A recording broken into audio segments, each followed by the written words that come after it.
COVID protocols they're going to have in place. We've already seen that they're banning players from going into indoor venues, which is a bit extreme.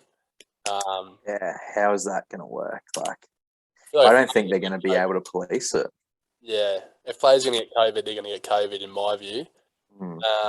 The other thing too is like, so they're allowed to go to Wildlands, which was a fully outdoor event. So technically, under their rules, they're allowed to go to the outdoor festivals, but they're not allowed to go to a cafe with one other person in it. Yeah, because it's indoors.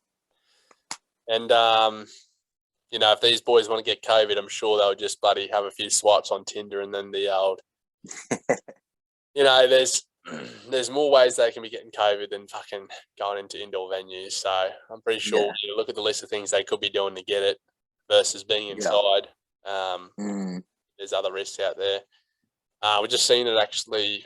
I don't know the latest news, but in the NFL, Antonio Brown, who's a Tampa Bay Buccaneers wide receiver, making headlines at the moment for pulling off his jersey and shoulder pads mid-game and then just like jogging out of the stadium, just peacing out to everyone.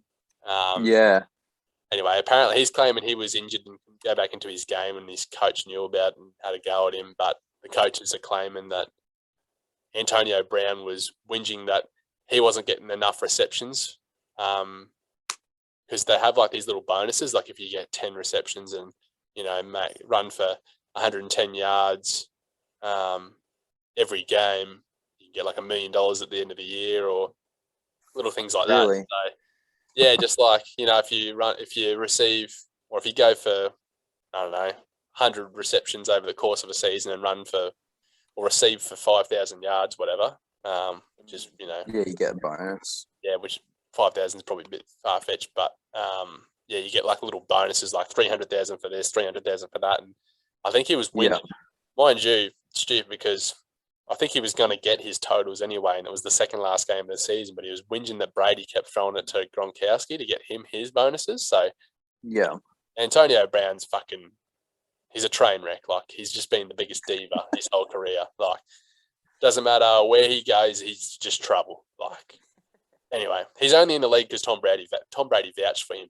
And it's just been revealed that before their game or after their game, he snuck like an Onlyfans model into the hotel and had sex with her before, I think it was before the game, and snuck her past team security because there's a strict 11 o'clock curfew.